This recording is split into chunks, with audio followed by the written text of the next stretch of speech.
forgot. Good Hello? morning, sir. Well, hello. How's it going? It's going well. This is the setup that I made. I don't have an editor. I don't have anybody that works on my stream other than me. So this is the thing that we got here. So Oh, that's very good. Just to let you know that that logo is copyrighted, so I may have to sue. oh shoot. I'm gonna get in a lawsuit with Calpey. I figured that I might as well have some like symbol to use so that people would be like, Actually, I think it's probably best that I use the symbol, right? So that people can like look you up and be like, oh yeah, right? Oh yeah, I made a kidding. It's awesome, man. Okay. That's good. It's certainly prettier than my humor face. It is could have too been dry. nicer. His humor is too dry. I couldn't figure out if you were like serious or not. I was like, wait, like. No, I don't think you are legally allowed to copyright a letter of the alphabet. I'm not sure. I didn't put a lot of imagination into that logo. I honestly really like it. It kind of reminds me of the Eye of Sauron, from Lord of the Rings. I was going for evil dictator when I did it. Definitely, yeah. I think you hit it on the mark. Glad that came across. Red getting sued, exactly. The mic is a good touch. Yeah, okay, oh, you guys can't see it. Maybe I should make it like... Isn't it like streamer cred to like have your microphone like chilling in the... No, chilling in the shot, so that you can like have your microphone and be like, hello, ladies and gentlemen. I don't know. So if you didn't have a cam, this wouldn't be an issue. Right, nobody'd know where my microphone was. They'd just be like, ooh, the mystery. Calpey the mystery man. That's hilarious. So, maybe we should start off with that, actually. Let's address the elephant in the room. Why do you not use a camera? Why do you not have a video? To be honest with you, when I first started streaming, I didn't have one. Okay. But you do now. I do, yeah. I actually brought one during the lockdown because we did some family quizzes and things like that. Oh, okay, cool. One of my cousins did this really that's going in a highlight reel strange for quiz, sure. and she said you need a webcam for it. You need one, so I ordered one special. Okay. Got one myself, and apparently it was one of the weird quizzes where you ask questions and stuff. But part one of the rounds was it was a riddle, and you had to get something in your house and hold it up to the camera, and things like that. And Wow. yeah, so that was the only reason I needed a webcam. Okay. But you have one now. I have one now, yes, but I've never put a cam on my stream, I don't think. Never. Well, okay, wait. No. You mean like not if like because I correct me if I'm wrong, but I may have remembered at some point you being like, if I get to a point where I have like, I don't know, 500 subs or something like that, then like I'll do like a face reveal or something. I don't remember. Yeah, well, there was like an audacious goal where I said I would, if I ever got to 1,000 concurrent subs. 1,000. Oh wow. Okay. Yeah, so I said I would do a face reveal day where I would do one stream with a face cam, but it certainly wouldn't. It would never be a staple of my stream. I don't think. Yeah. Okay. I really like it without. I don't know why. It's a very interesting thing. I feel like I feel like in almost all cases, having a face cam is better because it allows for a further like heightened interaction between you and the viewer. However, I think in your case, and again, I have no idea how it would be if you had one, but I think in your case, I think it really does work because the way that you do your stream, you're a variety streamer, right? So you're playing, different games pretty much every day. Sometimes 2 or 3 different games during the same stream, depending on your setup. Sometimes you have like 2 or 3 games, right? Yeah, usually at least 2. Okay. So yeah, so like in that sort of setting, like I don't know if it's that the focus is less on you as the streamer because you're a very like important part of your stream. Like you're the reason why I put you, and I have you in the background while I'm like trying to work on other stuff, and I like just hearing your witty banter and your like comments on the game and like all the like things. It's just a very like comforting presence to have there, which I don't know if that's weird, but you know what I mean? Like you're definitely like a big part of that, but at the same time having that full uninterrupted screen where like there's no face, there's not like something else distracting you, just get to like focus on like the game. I do think it has a pretty cool effect as well. I don't know. That's my take. Yeah, I've always been one of those people in my personal life as well as on Twitch or anywhere else. I'm always quite minimalistic. I remember when I was doing. I used to be in a job that forced me to stand up in front of like sometimes hundreds of people and give presentations. And do you mind sharing what job that was, or? I mean, I won't go into details. It was basically a sort of senior management role. Okay. I had to go into. I had to basically stand up in front of a lot of people and give a lot of presentations about various different things in the line of work I was in. But it was essentially you would have people that got up before and after me where they would have a slide, and it would literally have word for word exactly what they were saying on the slide, like a teleprompter. And it was behind them on a big screen, so people could actually read as they were talking. And to me, that always came across as a bit boring. And so whenever I got up and did a presentation, I would have very minimalistic slides. I would have basically just a picture that represented what I was trying to get across, the point I was trying to get across. And it had very mixed reactions. Some people took away the wrong message from what I was trying to say because they were reading into it, perhaps wasn't there, but they didn't have the thing to read. Some people I feel like need that, like, oh, I have to like read it or whatever. I can't focus. Exactly. I don't know. When it comes to my stream, I wanted it to be very minimalistic in that regard as well. Like I don't even have up things like last subscriber and last follower and things. Yeah. Although that is something I want to put up eventually. Yeah. But even then, it'll be a very small, minimalistic thing. And not having a webcam is a part of that. But again, in the same vein as that, I feel like sometimes people, because they don't see my facial reaction, like I say, I have a very dry sense of humor. So sometimes I feel like some people get lost. Yeah, when I make a joke, people may find it.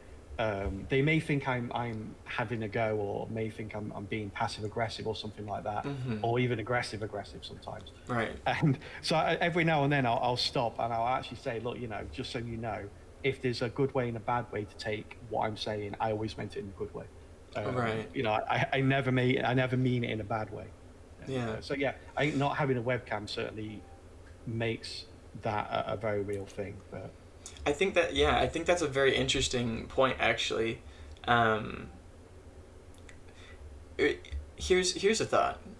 So I think the fact that you're British, I'm an American. I think sometimes even the words that you say, I don't even know like what you're talking about.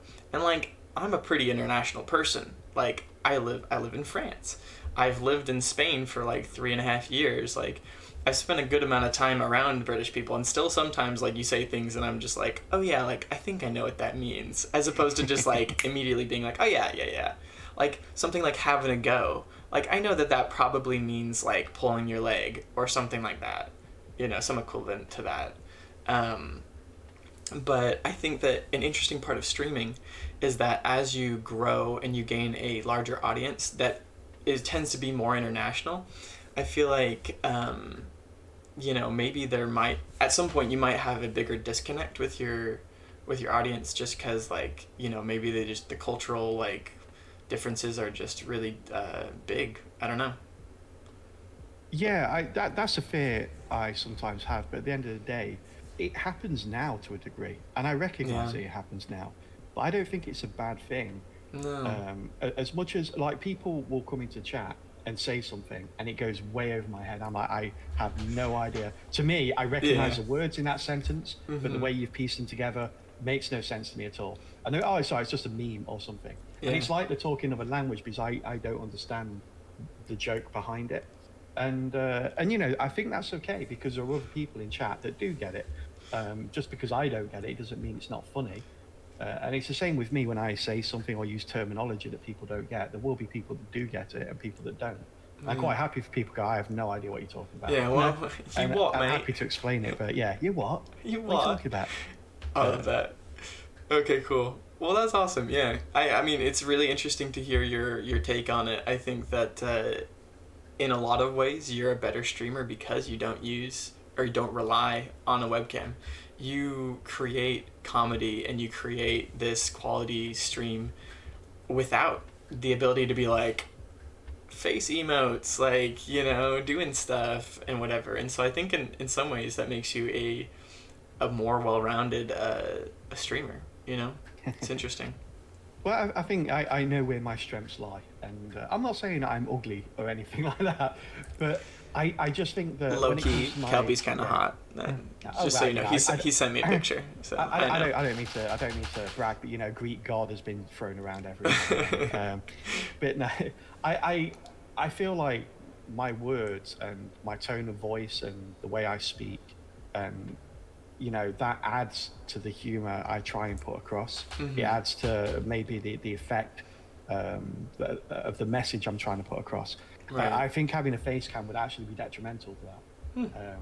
Because I have one of those faces that doesn't necessarily relay the words. It's like, okay, he sounds really serious, but he just looks confused. What's going on? Yeah. And I'm like, yeah, but I'm not. That's just the way I look. I look tricky. It's all right. Yeah, not to throw my wife under the bus or anything like that, but sometimes she is a little bit more of one of those people where her face does not say what she actually feels, and so sometimes, like, especially when she'd be studying or something like that, I'd be like, "Are you okay? You look pissed. Like, you look so angry right now." No, that's like, it. Oh no, like I'm just studying. Like, I'm focused. Like, I'm like, okay. I've literally had people like when I worked in the office, people would come up to me and say, "Are you okay? You look like you want to kill someone." Like, yeah, it's like, "Are you sure? You look really upset." And like, I'm actually really happy at the moment. It's like, why now? I'm a little bit upset. What's going on? Your face speaks a different language than other people's faces, apparently. Pretty much, yeah. Yeah, so I feel you there, because I've been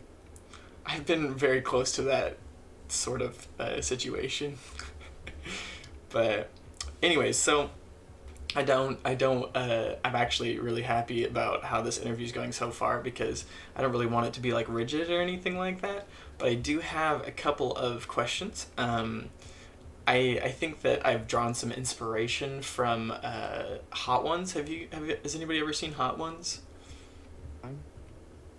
It's a YouTube series or video channel where this guy, Sean, he asks people like interview questions, like famous people interview questions while they're eating like these really spicy hot wings that get like hotter and hotter as they go down this like board of hot wings that they have. And I just look in the mirror and then I see a hot one. Okay, Viking.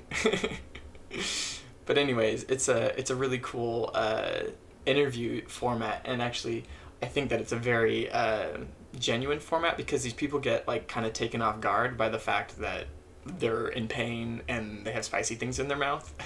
So anyways, hopefully we can draw some inspiration from that, but they're really great. Yeah. But anyways, the first question that I kind of had in mind was, I kind of wanted to just hear the story of how you got into streaming, kind of like why, your personal why maybe, of why you like to stream, and just kind of like so the people can get to know you. All right, well, streaming is something I've always been a little bit hot of this world, mainly as a viewer for the better part of a decade, probably. Oh, wow. I honestly haven't done Twitch until like a year ago. Yeah, I remember you saying, I was really surprised actually, but yeah, it's one of those things. I sort of fell into it years ago. I used to play a lot of MMOs, and they used to have a lot of communities, and people pushed me towards Justin TV when that was still out. What was Justin TV? Justin TV was sort of the predecessor to Twitch. Oh, okay.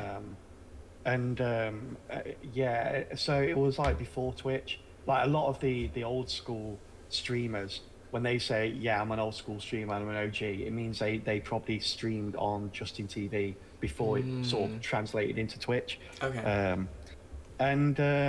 It was savage back then, by the way. There were no rules, really. Oh. There was no moderation, or very little. Like, people just used to stream TV shows and things like that. Right. It was the Wild West of streaming days. But yeah, I like I say, I've been a viewer for a long, long time. And as I've watched and I've been entertained over those years for pretty much free, I've always wanted to dip my toe into the waters and I've never been the most confident of people. Um, and it wasn't until, like I say, I alluded to my role where I had to get up and speak to rooms full of people and do Right. presentations. I had no confidence to do that. I had no ability to do that, in my mind at least.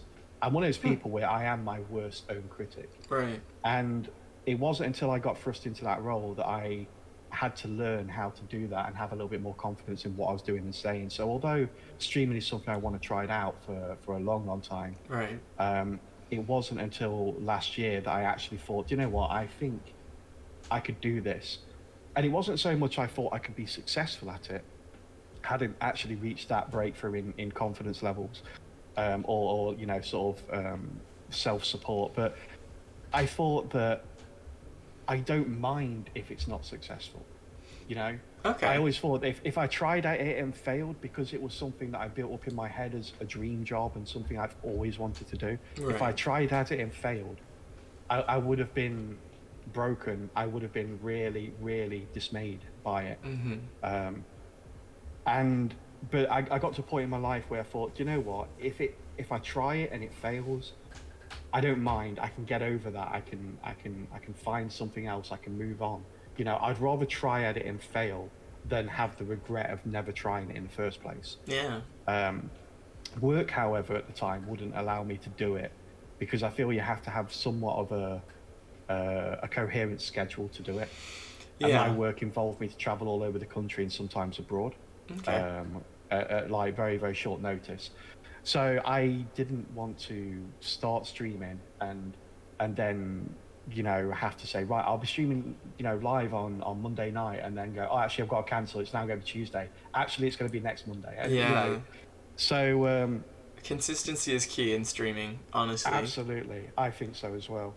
Like Um, sometimes you can, find new people by streaming at a different time, but then when you go back to your regular schedule, then those people can't actually watch you at your other time. So it's yeah, like you absolutely. build up I that did community. actually, when I first started streaming, I actually split it into morning and evening streams my time. But then I Oh. realized that it wasn't, you know, like you say, I was getting in that thing where I had a very small community and it was Yeah. split between morning and evening. So I decided to go with just Yeah. one central time instead. Um, but yeah, anyway, fortunately or unfortunately, depending how you look at it, Mm-hmm. I actually got made redundant from my work role last October. Oh, Um, interesting. So your yeah, your position was filled by somebody like that already did a similar thing, or you mean no, like a so robot stole your job? no, so essentially, like I say, I was a senior manager, and those roles can be kind of brutal anyway. But Yeah. basically, a senior manager role, if it's done correctly, will normally have a shelf life. Right. It's if someone's been doing the same senior manager job for years and years and years or They're doing decades, it and wrong. they're doing it wrong. Right. Essentially, like your job as a senior manager is to make things more efficient. And at Mm-hmm. the end of the day, if you've made things efficient enough, you should no longer be needed in that role. Okay. I sort of knew this when I went for the interview, and this was about 3 years ago.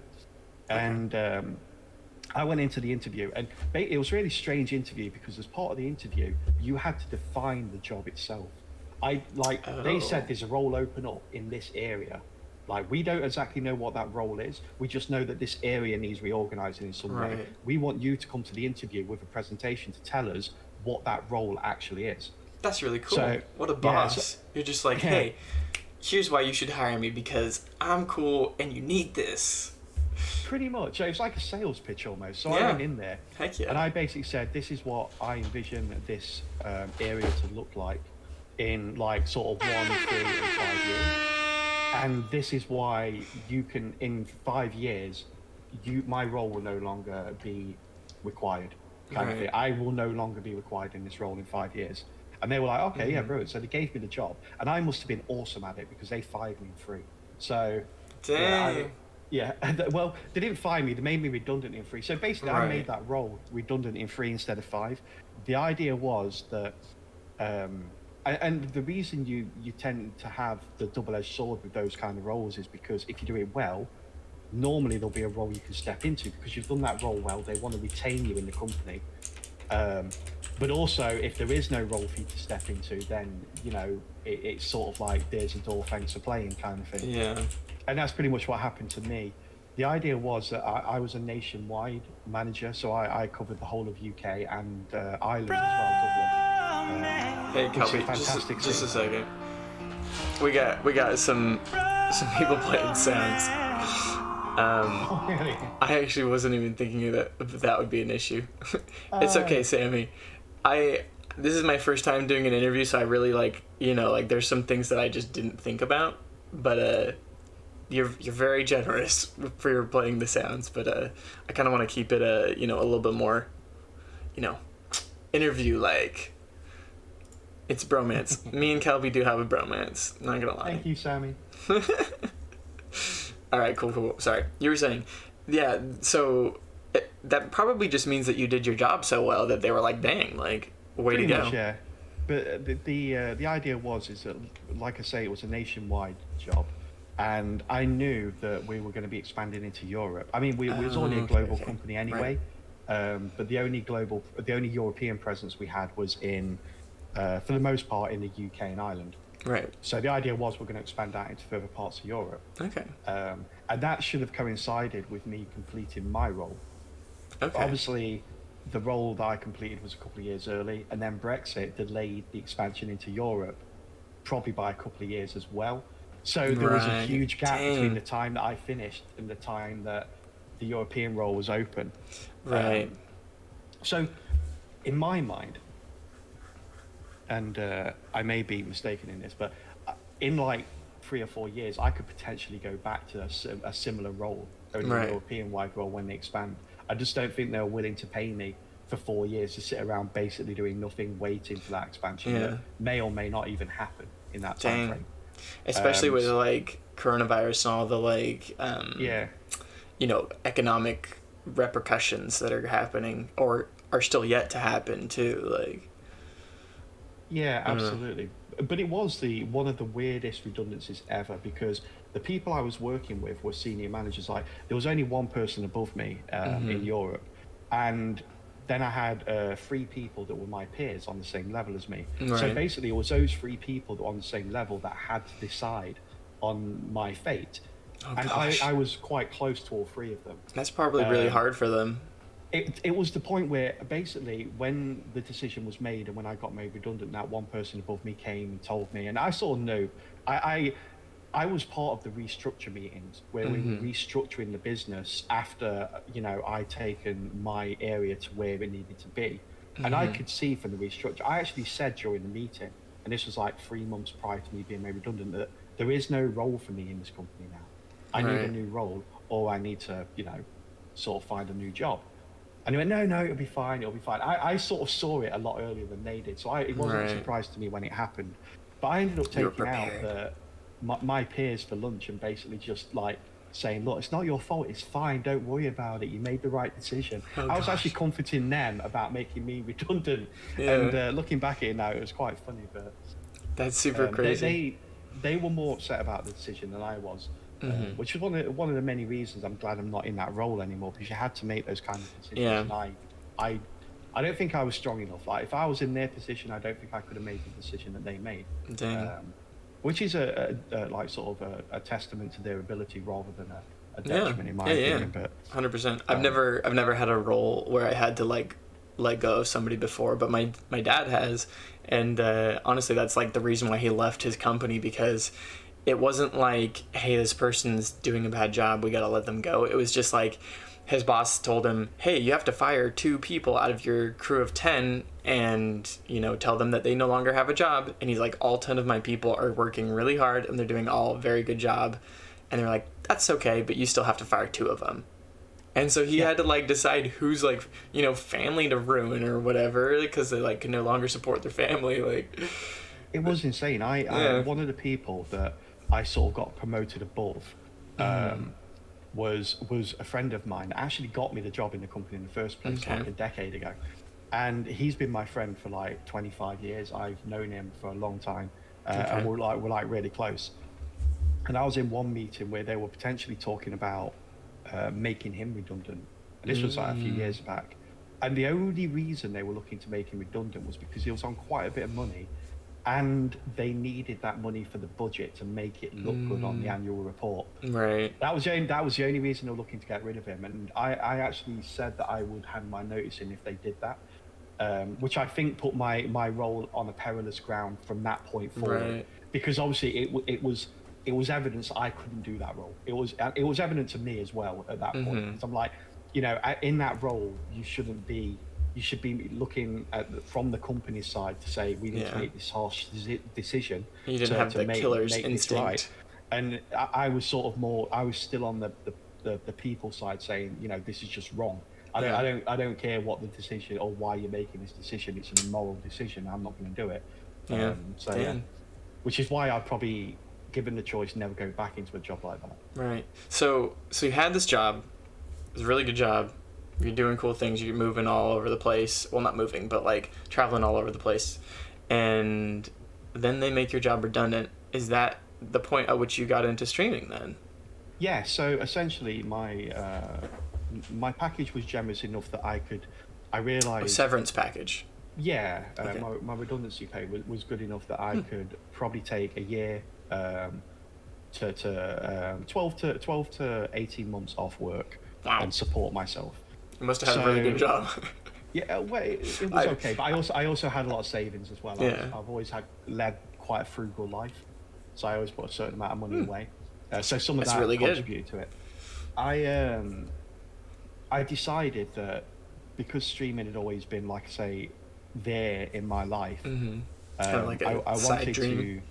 Yeah, it really was, and I wanted to make the best of it. And even then, I procrastinated. Like I say, I was made redundant in October last year, and it wasn't until I think January the 8th this year was my first stream. So I did procrastinate for a few months because I kept thinking, oh, I don't have the right setup, I don't have the right mic, I don't have the right camera.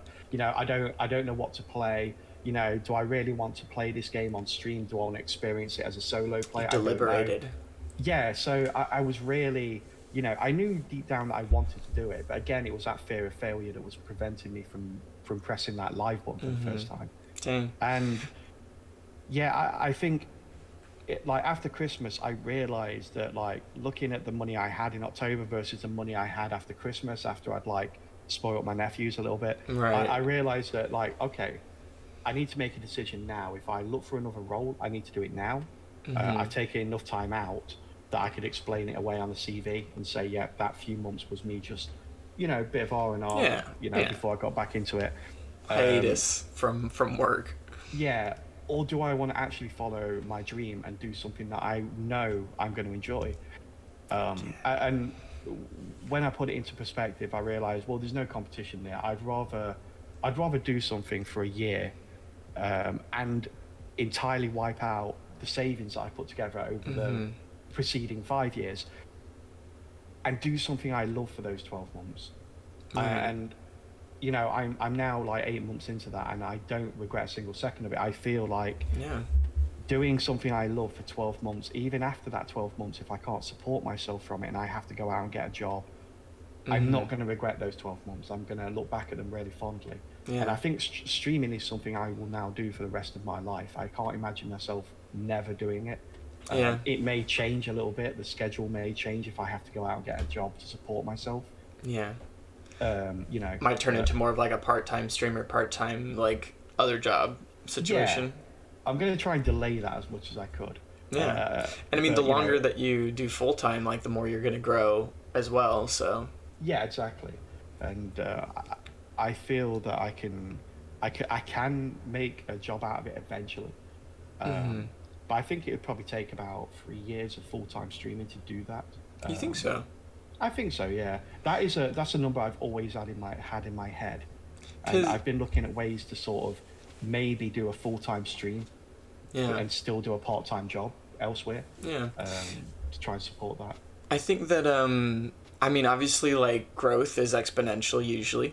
Obviously it doesn't always work that way, but I think that growth can often, you project 4 years or 3 years or whatever at the beginning, but at a certain point, once your growth rate just starts to kind of skyrocket, you could be looking at a much shorter timeline. But I also think the other thing is that, and I know I know I'm preaching to the choir here when I say this to you, but I do think that you can make your stream a viable, well, I think you can make your content creation, your role as a content creator, a viable like job a lot sooner than what most people think, but it requires a lot of extra work rather than just hitting that play or hitting that live button every day. Because one of the YouTubers that I watch a lot, actually, his name's Harris Heller. And I don't know if anybody's ever heard of him. He's actually the person that made the music that we're listening to, called Stream Beats. Not a sponsor. He's definitely not sponsoring me or anything like that. But he's just a guy, and he started off streaming. Then he kind of went to YouTube, and now he does like mostly YouTube, a little bit of streaming.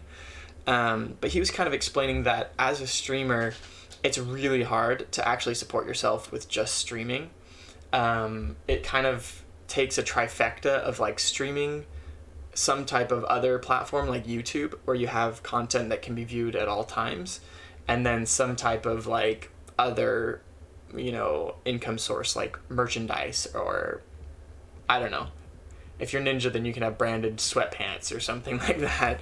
But like with those three, you can actually start to like support yourself and have enough money to like pay rent, buy food, all those things sooner than you would think. Like you don't need like 100,000 followers or whatever to start like supporting yourself. But I just say this because I hope that at some point very soon that you can, because it's obviously something that you love to do.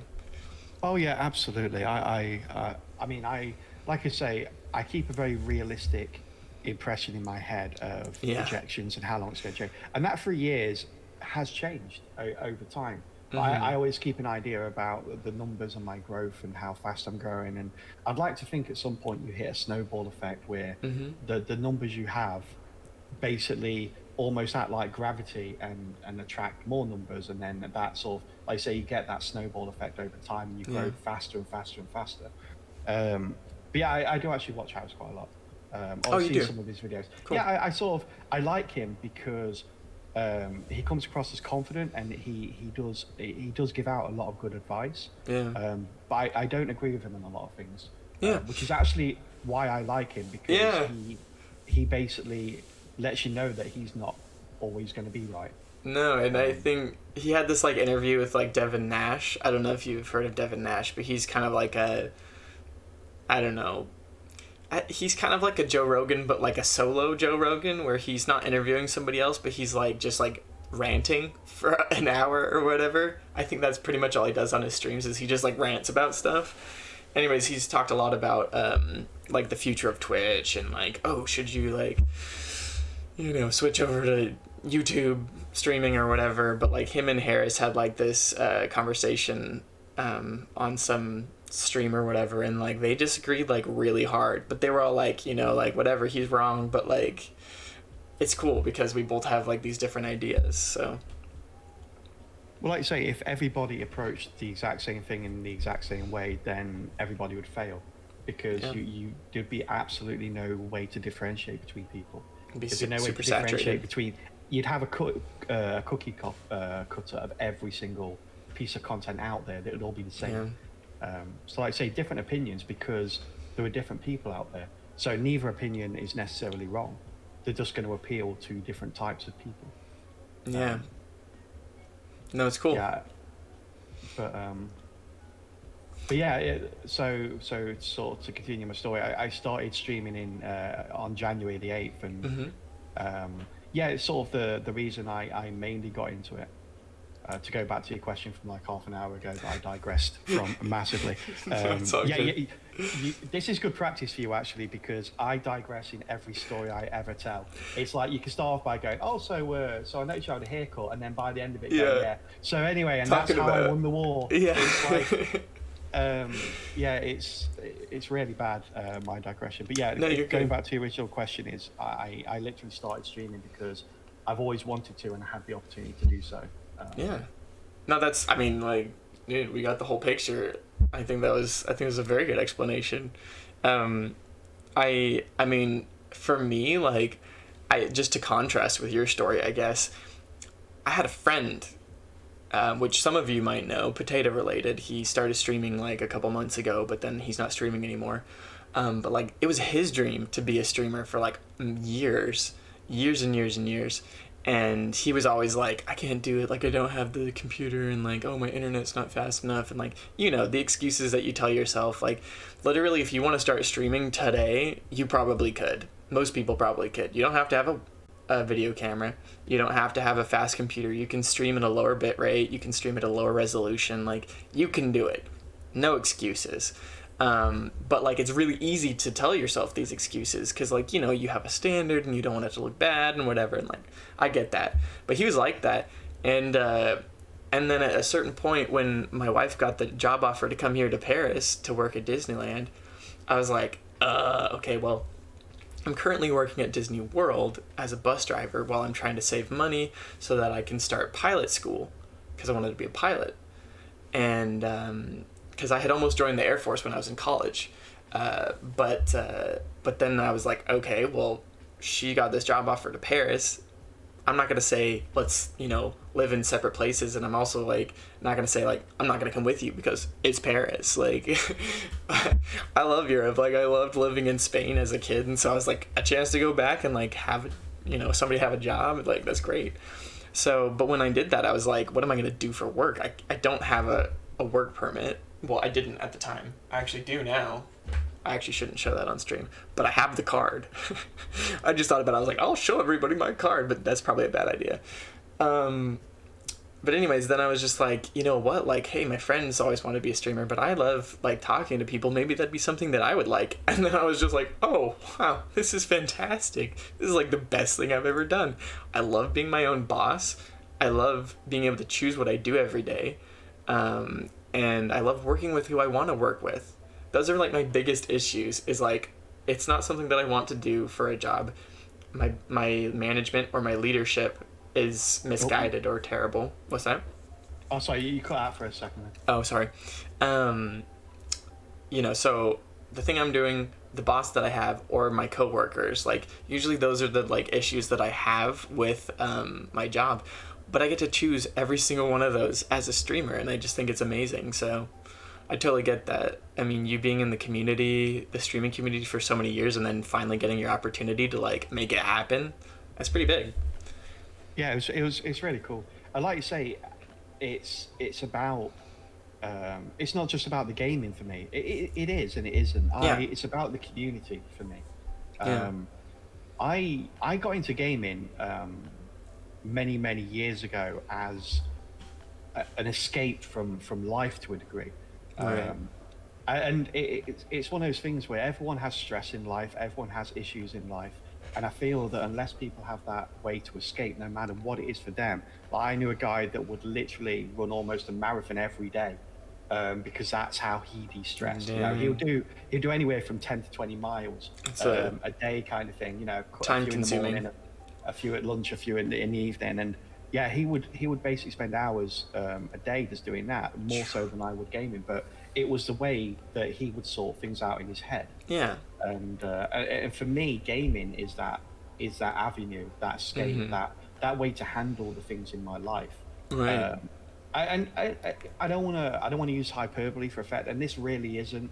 But there's been really bad times in my life where gaming has almost transformed my life. Whether it gave me a way to escape from the things that were happening, or whether it basically allowed me to basically just share that with people in the community in a game, Right. and get stuff off my chest that perhaps I didn't have in my real life a way to do that. Right. And I wanted to create a community around that as well. You know, obviously I want a really good, feel-good community where anybody is welcome. You know, one of infinite sort of acceptability and patience and you know, and diversity, but also one where people aren't scared to maybe share their problems and to you know, sort of seek out a little bit of help and to get some comfort. Yeah. No, I mean, I've spent a lot of time in your streams, and there's definitely a lot of that where I see, you know, people are like, hey, like I've been having a really bad day today, and everybody kind of comes together and is able to like maybe help that person or chat about it or whatever. Sometimes just talking about it is huge, because I feel like what you're talking about, the whole, video games for you are kind of like that escape and whatnot. A lot of people nowadays are realizing that uncomfortable feeling that you're feeling, where you're feeling nervous and whatever, like anxiety, like, is a thing. I went to college and I majored in psychology, and so like for me it's very obvious that like, oh yeah, like people have stress, and then there's anxiety, and then there's depression. Like there's a lot of different facets of the human psyche, and it's not an uncommon problem. It's not like, oh, like you have depression, ooh, you're some rare flower over here, like nobody else has that. Like, no, like probably the majority of people have some condition, one condition or the other. Sure, not everybody's a schizophrenic or whatever, but like, those sort of like issues are getting the light that they deserve nowadays. And I think that it's important that as a community we can come together and be respectful, first of all, of people's things, and then also so that we can help each other out, because like, why would we not be there for each other, since we're all experiencing one thing or another.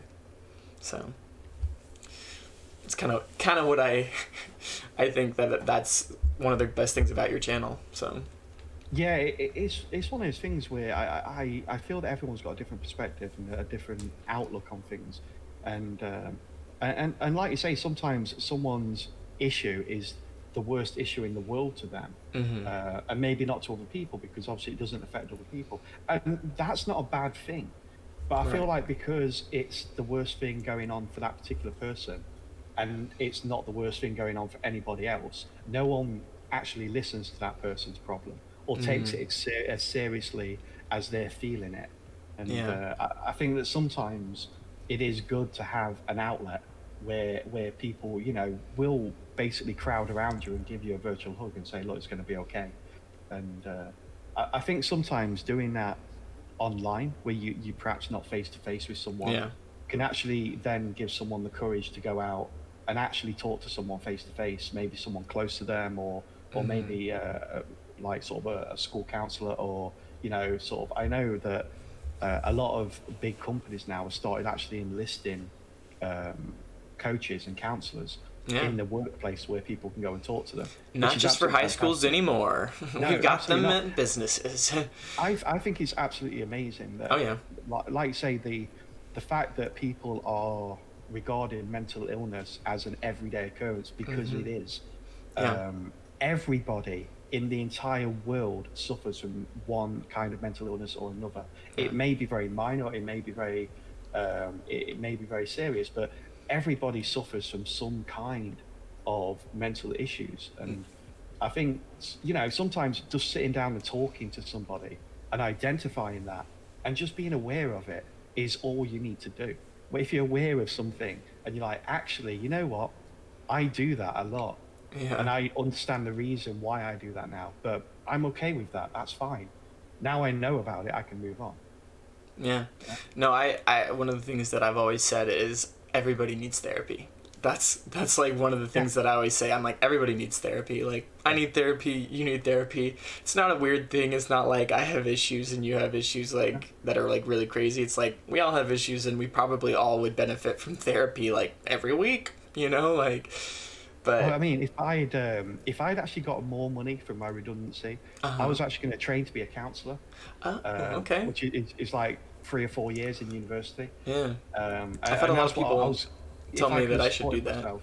Yeah, I think you'd be really good at it, actually.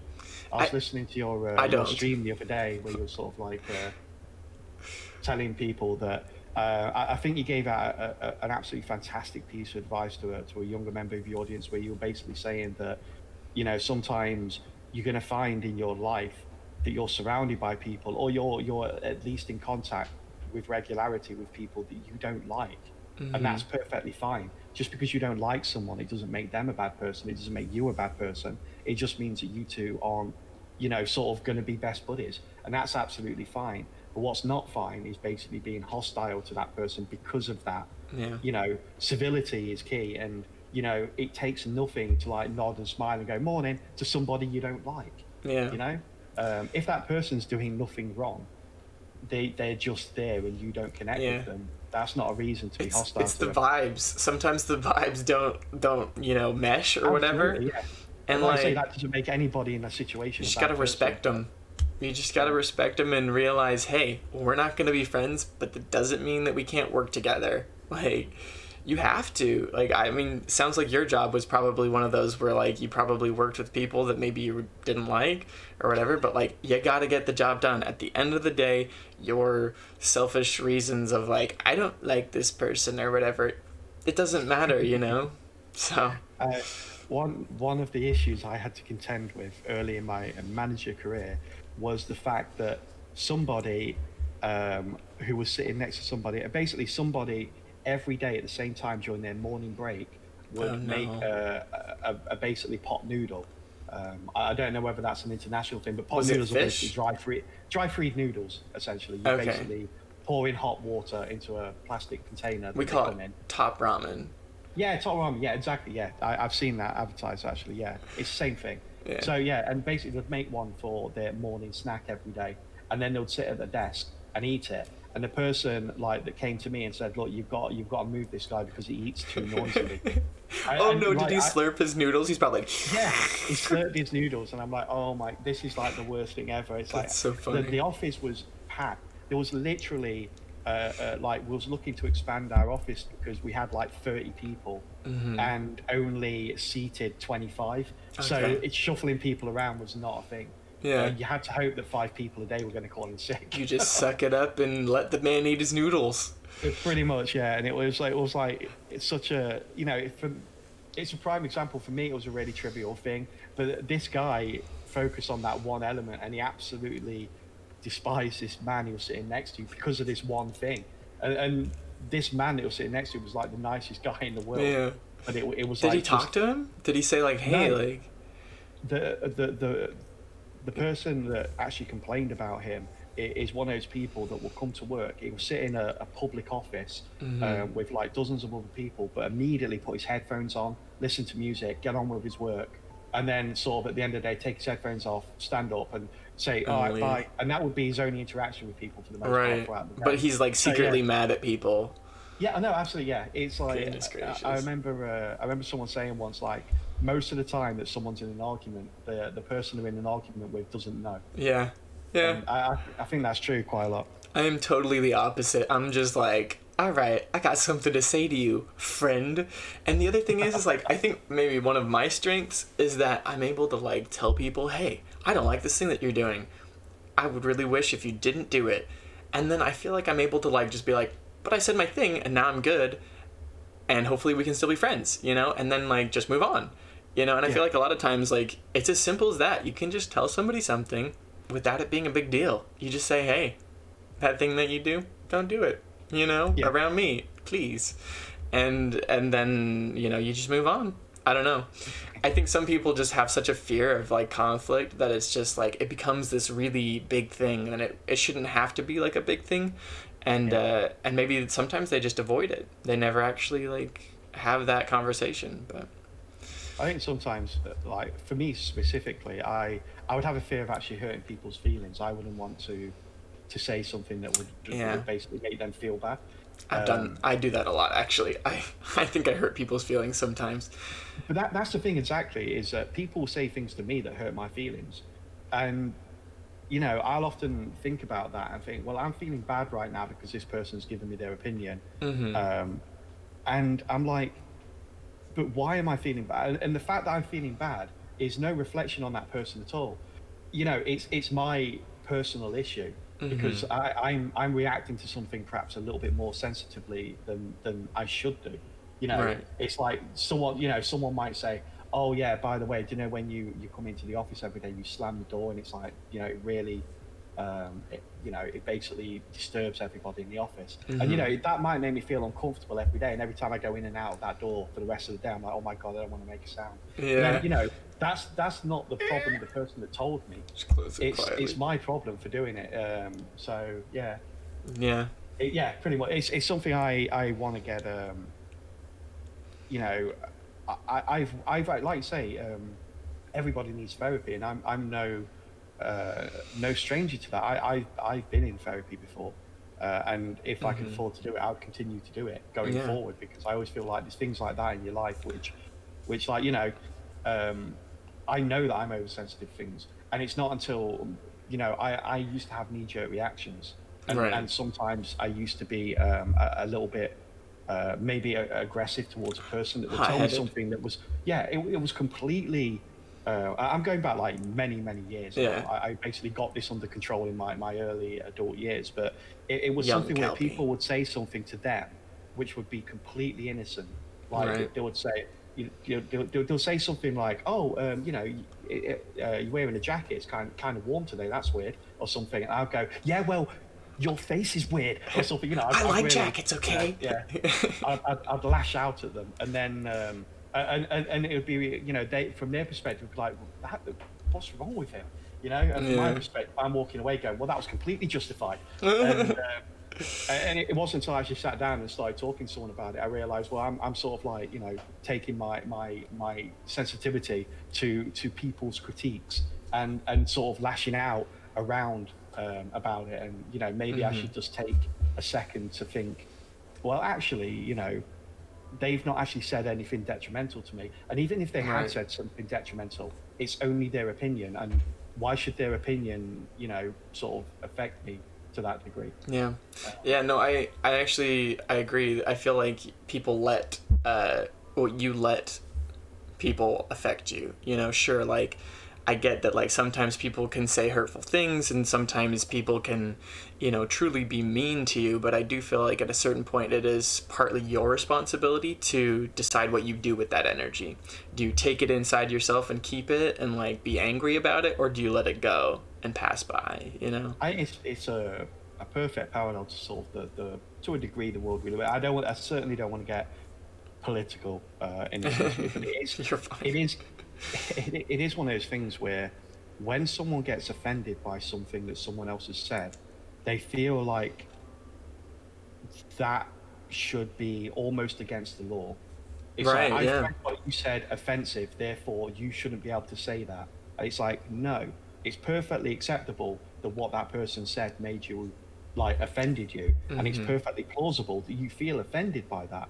But that doesn't mean that he's wrong and you're right, and it doesn't mean that you're right and he's wrong. It's sort of it's one of those things where everybody's got an opinion, and yes, some people can be very brash and abrasive in the way they express their opinion with complete disregard for people's feelings. But at the end of the day, how their opinions affect you is personal to you, and that doesn't mean that the world has to change because of that offense. Right. Yeah, I hope I'm somewhere in the middle where I'm like, I'm direct, but I'm not like, mean, or I don't feel like I try and, like, hurt people's opinion or their feelings, like, intentionally, but I definitely am not going to sacrifice somebody's feelings. I know I'm out of focus. I don't know if sometimes it helps to, like, get, like, a hand up close or something. It's just because there's not enough light. Was going to testify or something and blowing out his face.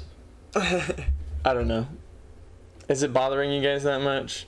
Because, like, it's just because it's not that... Oh, and it's fixed. There you go. Autofocus, y'all.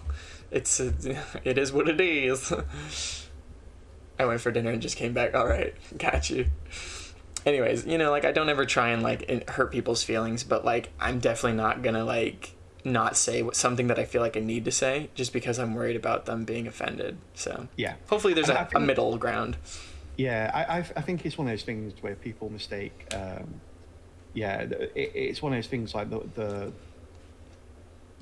world shouldn't change because you cannot possibly change the world to make it a place where nobody's offended. Offense is not a bad thing.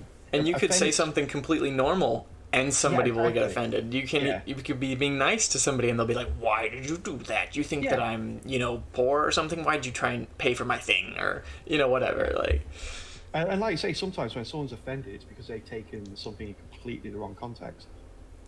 I yeah. I've someone's actually said to me, what you said was actually quite offensive, Mm. and They confronted you. yeah, and I sort of fall back, and you know, to what I had actually said, I was like, no, it really wasn't offensive. It was Yeah. offensive to you, My but gosh, I've it had wasn't an to. offensive statement. And I actually said, I'm really sorry that you're Hmm. offended by that, but I'm not Yeah. going to apologize for saying it because it wasn't an offensive statement. It wasn't, it was, it's like, for example, if you said something like, you know, oh, I took my dog for a walk yesterday. Hmm. And then someone comes up to you and goes, I was really offended by what you said because my dog died last week. You're like, okay, And it's like, well, I'm really sorry sorry that about your your feelings are dog. hurt and you're offended by that, but I'm not going to apologize for saying that, you know, talking about my dog. Yeah, And exactly. Yeah. it's that kind of level of offense that people feel they're justified in pointing out to others and saying you need to change what you're saying because I find that personally offensive when it's got no kind Yeah. of issue with it at all. Yeah, I think this is a really big topic actually, and I think that there's like, I don't know, there's so many like different types of situations. One of the things that I've had to learn is that like even if I didn't like, because obviously I'm married, my wife is often on the stream, and I've had to come to a place where I can understand that even though I didn't intend to offend her, because this is kind of like the flip side of the coin that you're talking about, where you're like, you can't, not offend everyone. But at the same time, sometimes I say things that offend her, but I have a hard time apologizing for that because I'm like, well, I didn't try to offend you, like, or whatever. But like, like part of it's like the intent of your words doesn't matter. It's what matters is the impact of your words sometimes, because like I'll say something and I didn't know that like something was going on or whatever. And so in my heart, I'm like, but like, I don't need to apologize for this. I didn't do anything wrong. But at the same time, I'm like, well, but I am, you know, I do care about how this person feels. And so I want them to not feel bad about it. And so like I will apologize for saying the thing, not because I feel like what I did was wrong in the sense that I should have like known something that I didn't know or whatever, but I'm apologizing because what I said had an impact. Yeah, I know what you're saying. That's exactly Isn't what it? It's I hard. was. There's two sides to it, and it's just like, Yeah, that's why I'll always like sort of I'll apologize for them feeling bad about it and taking offense, and I'll certainly yeah, sympathize with them, and I will let them know that in the future I will make sure that I curtail my terminology around them if it's yeah, or the words I use if they're finding um, the thing offensive. Like I say, the dog story is not too like far from the truth. Really, it oh, was something that really it's a real mild kind real of thing. story. Yeah, and so like so. But it's rare that I'll actually apologize for what I've said unless I feel that like actually that was I could see how that's taken out of Yeah, context or I can see how that sounds bad. Uh, interesting. yeah. Oh, cool. All right, let's move on. I think we've already answered a couple of the other questions that I had. One of my questions was, what type of streamer are you? Variety streamer? Do you have anything else to add? Yeah, so I sort of like I am a variety streamer, as you say. It's really difficult to be a variety streamer, Yeah. mainly because like there's always one or two games that I will absolutely adore at any given time. Like people often ask me the question, "What's your favorite game?" I'm like, "Well, what day is it?" It's like it changes all the time, you know, and I will often want to spend a long time on a game Yeah. and stream it for 3, 4, 5 days in a row. But I also want to make sure that my content is rotating and revolving quite a lot. Um, and it's one of the main reasons that I will have request a game feature on my channel. So Mm-hmm. people can request a game that I've previously streamed and still have installed on my PC because my Right. bandwidth is terrible and I couldn't possibly download a game while streaming. Um, but yeah, it sort of it helps me to to make sure that I'm not basically sitting there playing a game every day, or the same game every single day. Right. See, one of the things that I've thought of as far as like doing more variety type stuff is that buying new games to play and stuff like that can get expensive. Oh, Because if I'm only going to play a game for like a couple days or whatever, do I really want to drop, even if it's only like $10 or whatever, like do I still want to pay $10 for a game that I'm not going to play after today? Like, I know that you replay your games, like, and you have them as options for like your weekly thing or whatever, but I don't know if you want to share this, but how much money do you think you've spent on like all the variety games for your stream? Like, is it a lot, or do you? I know you get some games that were like given to you to like try out too. yeah. So I spend between 20 and £50 a month on video games. Okay, that's Uh, not as bad as I thought it was actually.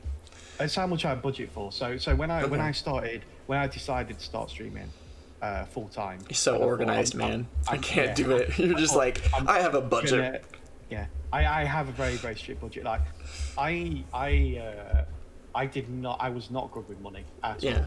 all in my younger days. I don't think a lot of young people are, to be honest with you. Yeah. I think sometimes you have to mismanage something in your life to realize how to manage it correctly. Yeah. And if you don't have that bad part, you can't do the good part well. And at least that's what I tell myself about making all the horrible decisions in my life. Um, but yeah, I had a really bad financial grasp of money, and I wouldn't keep track of it. I'd basically spend until my bank account was empty every month, so I was living sort of hand to mouth.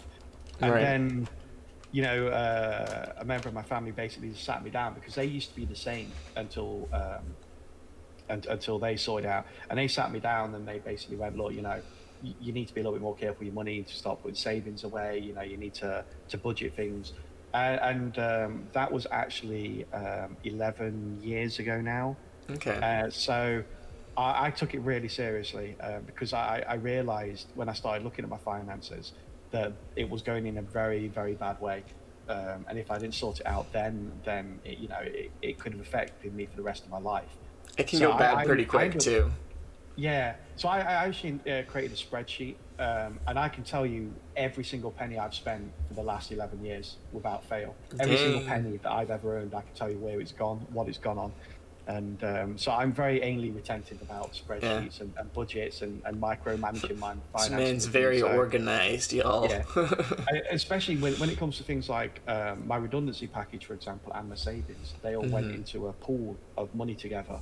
And it's like it's really attractive to see that pool of money. And you're like, oh Yeah. my god, I can like do this, or I can That's do so that. much money. Yeah. Yeah. So I sort of We ended up. liquidated all of our assets when we left from Florida, and so we were kind of like, Oh really? Yeah. we, So because we sold both of our cars, and and we had been saving ever since we got there to Florida because we wanted to have a down payment for a house. But like now we're here in France, and we're like, don't have a house that we can buy because we don't want to invest in a house, and so we're kind of like, all that money that's in the account has to stay there because it's like the nest egg that like can't be touched, even though it looks cool. We have to be like, all right, our income now is our budget, and like all that other stuff is just like, you can't just be like, well, you know what, I think I need a this, or whatever, and just because if you just start dipping into it, you're gonna keep on dipping into it, and you're gonna like run out of money real quick.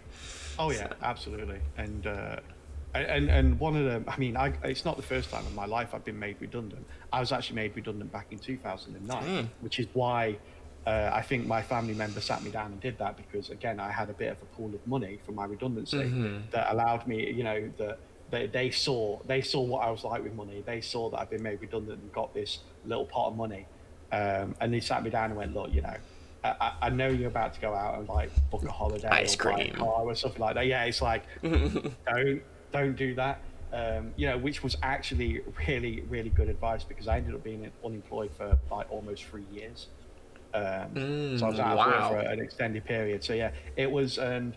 But yeah, when I sat down at the beginning of the year and decided to seriously, I thought, right, I'm going to do streaming full time. I'm going to do it for at least 12 months and see how far I can get with this and see what I can do with this.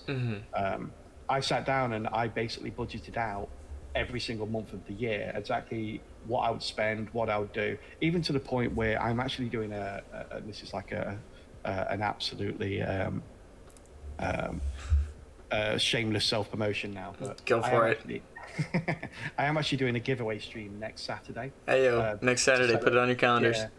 Yeah, to celebrate 500, reaching the 500 follower mark. I gotta put that on my calendar. Gotta win this. Yeah, well, the money that I've spent on the giveaway, I've actually had budgeted since January. Oh my gosh. And I did 150 follower giveaway as well, and I had that budgeted since Saturday. And if I get to 1,000 followers, I've also got one budgeted for that. And it's things like that, you know. And like I say, so I'm really careful with my money as much as I can be. So I spend between 20 and 50 pounds on video games because that's how much I budgeted for. But it very much depends on what games come out and what games are on sale, maybe. Yeah, exactly. And like I say, the games. It's why on I have suggestion Sundays where people can put a suggested game on my Discord channel. But I do say that, you know, any game that costs over £15, I won't necessarily buy outright and then play it and put it on the list for suggestion Sunday because, you know, if I did that every single week, then it would be a lot of money and it would go over that £50 budget. So I know that, like at the moment, all the games that are on my suggestion list, I basically spent almost 2 months of game budget on buying to accumulate those. Yeah, in a Steam sale, I basically brought out a lot of those games. So yeah, I really do sort of like have quite a lot. Yeah, no, I mean the organization is great. It's an inspiration to me because I'm basically, I mean, like for me, like when I was getting my new monitor or like this microphone or whatever, I was just kind of like, how much money have I earned? Like, and I was like counting like how much money I had made, and then I'm like, okay, like I've made enough now. Now I can buy it. Like, you know what I mean? Like where I'm not like keeping a super great track of it where you know, I don't have like an Excel spreadsheet or anything like that, but I don't know. I think what is my saving grace is that I don't spend that much money in general.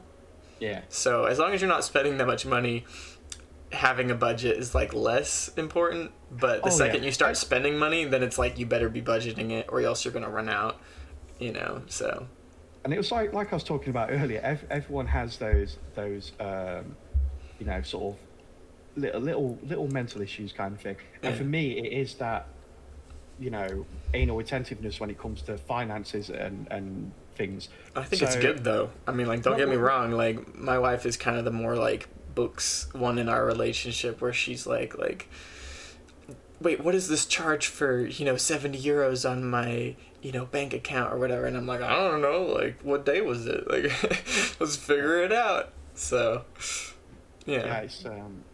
It's one of those things that spirals. If I know that if I don't update that spreadsheet kind of thing, it will like get more and more focus in my mind until I finally do it.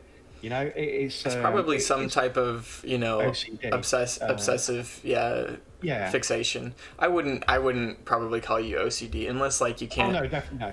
Like function. I know someone that's OCD, and I actually said OCD in a sentence once, and they did not like that. It's a very specific condition. You can have obsessive tendencies and obsessive fixations, but obsessive compulsive disorder is a very like debilitating thing where like you can't function because of the like compulsions that are, you know, so strong. It's one of those things where it was one of those times when, like I said, I said OCD, and I didn't use it as it's almost used now as a descriptive term rather than a medical term.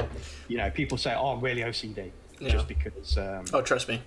They do something like that, and it wasn't until I actually met someone with OCD that said, "Look, you know, that's kind of offensive because I have it." And again, it was one of those situations where I went, "Why is that offensive?" And I actually sat down and had a conversation with that person about it, and it was one of those times where I actually went, okay, I understand now, and I apologize for saying that. I realized that what I said wasn't correct and wasn't used in the correct way. Right. And it was one of those things where he actually educated me, and it was one of those times where, you know, we ended up becoming sort of, we worked together, but we never really had a conversation until that point. Right. And because he actually came over to me and says, "Do you know what? I don't like how you use that term." And he said it in a very calm and like Way to go. way that we ended up like going out for a drink after work together, talking about it, and he explained exactly what it was. And I was like, "Oh my God, I'm really sorry." And, and he was like, "No, that's fine." And, because of that, I don't really tend to use that too much. But like I say, it's very different to have an obsessive personality or an obsessive trait and have OCD. Yeah. Like, I like having my room clean, but I don't have OCD. Like, yeah. But I mean, being the psych major... You don't get up at 2 a.m. going, I've got to clean the sink. Are my hands clean? I need to go wash them again. Yeah. It's not like that. But being the psych major, trust me, I was the one who was like, actually, you don't have OCD. You should look it up in the DSM. Like, when it comes to things like that, I'm more than happy for people to educate me because I was watching someone recently, and to be honest, I can't remember his name, and that irritates me a little bit. But he was actually saying that at the moment we have this cancel culture where someone says the wrong term or uses a phrase in the wrong way, and all of a sudden they get crucified or whatever. Yeah, they basically, that's it. Their career's over. They can't go on television. They can't be a social media guru. They can't be a content creator. Whatever it is, they can't do it anymore. And he says we shouldn't be doing this. We should be educating these people. Because if you cancel these people, they're the same person. Teaching opportunity lost. Yeah, and if anything, it makes them more resentful of whatever they had wrong in the first place. Yeah. If you sit them down and educate them, then yes, perhaps they are actually just like sort of not a nice person. In which case, go ahead, see you later. But it's hard. At the end of the day, it could be just that they just need a bit of education around what they're doing or what they're saying. It's hard to sift through people because you have these people that are like, I'm sorry of what I said, but really they're just sorry that they're suffering. But true sorrow for what you did is different. So absolutely. Okay, so I have a thing that I wanna ask you before we get too far into the weeds again. I mean, we could talk for forever, but I know you got your stream to get to at some point. So one of the things that I want to do is kind of like so on Hot Ones they do this explain that gram where they do like they look up some really old picture or whatever. Well, you don't have Instagram, right? Well, you don't have a gaming Instagram. I don't know if you have a personal Instagram, but I did look up the first tweet that you ever tweeted on your Calpey account. Oh God! And it's about a book. I don't know if you guys can see this. Hold up, is that readable? Signed copy of my favorite book. Can you explain this to us? This was your first tweet. It says, "Gotta help a great cause and get a signed copy of one of my favorite books. Thanks." At Patrick Rothfuss. It's called The Name of the Wind. Yeah, The King Killer Chronicle. It's one of my favorite books. He's one of my favorite authors, but he's basically doing a George R. Martin at the moment, and like basically it's meant to be a trilogy. Between his first and his second book, I think it was like 5 years, and I think it's been 7 years since his second book. Oh no, it's taken too long to write it. It's one of those people that's I don't personally know him, but certainly from everything that he does and the representation he puts across, he's a very genuine and great person, and he often does a lot for charity. So are those some of your favorite books? Definitely, yeah. The Name of the Wind is one of my all-time favorite books. It's great. I've read it like about 10 times. It sounds like me and Aragon. I freaking read Aragon like 10 times. I own Aragon, but I never read it. What? Yeah. Oh my gosh. Go on a trip, Calpey. Take a ride on a dragon and freaking read it. That's a never-ending story for me. How dare you spoil that? You know that there's a dragon on the cover, bro. Like. I think the film spoiled it for me a little bit. I made a mistake. Oh no! It was terrible. The film did not exist. The film does not exist. Yeah, I know. In Bossing Say. I need to read that book. But yeah, Patrick Rothfuss was doing something called World Builders, where he was raising money for basically underdeveloped countries to help villages get clean water and to do simple things like not just throwing money at them, but actually Kind of like a Bill sending Gates. people over to upgrade their villages so they could Yeah. take care of themselves. And I thought it was a great cause. So he was doing an auction for Copy of his book that was signed. yeah, for a signed copy of his book. So I put in a bid and I ended up winning it. It was awesome. Nice. That's cool. I like learning more like personal things about you. Obviously, like this is kind of like formatted to be let's learn about our fellow streamers, but I think it's cool to learn about each other's personal lives too. So. Yeah, I actually own a load of books. I had a library too, but then I had to 300 books. I had to. Well, you beat me. It's insane. I was 60. really slow moving over to the Kindle. Like I used to read like 3 or 4 books a month. Yeah. And like I used to like buy the actual paper copies of the books. Yeah, same. And then like a few years ago, I went over to Kindle. I refused to go because I thought no, it would never be as good as holding a real book. It looks kind of like paper though at this point, though, doesn't it? Pretty much. And then I saw like got a Kindle. I went, well, yeah, I guess it's okay. And like then I lightweight. Buy like about 500 books on the Kindle. So yeah, nice. That's super cool. All right, what are the most important things to you about your stream? Tell me what's important about your stream. I have some things suggestions, but it's definitely the community and the interaction with that community. Okay. Like I say, I know that a lot of people lurk in channels. Yeah. I think that goes for big and small streamers. Like sort of looking at various different streams, I think about, anywhere from 80 to 100% of people can be lurking at any time in the stream. Oh yeah. Which is absolutely fine. I think So I mostly lurk when I actually watch other streamers. Like, oh, I do as well. Yeah, definitely. It's not even that and this is the mindset that you get into as a streamer is you're like, oh my gosh, nobody's talking in chat. Like, they must hate me. I must be doing something wrong. But like when I'm watching streams, I'm like, I don't need to say anything. I'm being entertained. I'm just enjoying it. Which is why I really, sort of try and generate a community where people are free to come in and basically comment and talk and chat to me and interact with me. Mm-hmm. But also, if no one wants out. to sort of talk, just hang out and be entertained. Yeah. And that's the kind of atmosphere I want to sort of generate in my channel. Okay. Cool. Do you feel like I've watched some videos about like what is important to do while streaming, and one of the things that has come up that I really truly believe in is that as a streamer or a content creator, you have to provide value to your audience. What type of value do you feel like your like most valuable thing is? Do you feel like it's like people learn things when they come to your stream, people are entertained when they come to your stream, people can relate to you when they come to your stream? What type of value do you feel like you most provide to your audience? Well, I like to think that I'm sort of humorous. I like to think that I entertain in a light-hearted way, and offer that escapism to a degree from work or from life, sorry, but also maybe a much-needed distraction now and then, and certainly, a way to help people.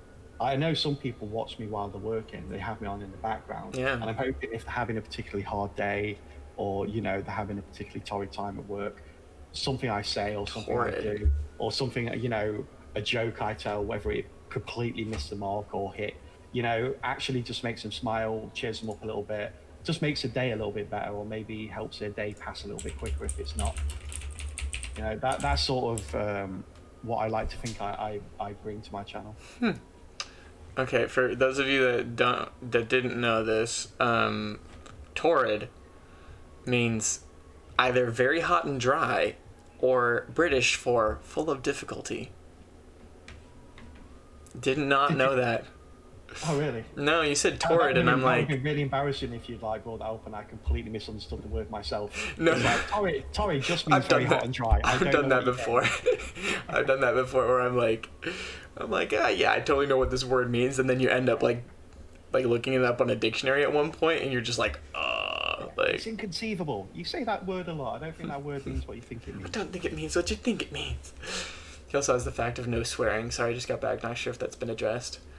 I mean, the fact that it's a family-friendly stream. I feel like for me, that's another huge thing too, where I'm not here trying to badmouth people. Or someone has actually said in my channel before that they really like the fact that they can sit down and watch my stream with their daughter, because there's no sort of swearing and things like that.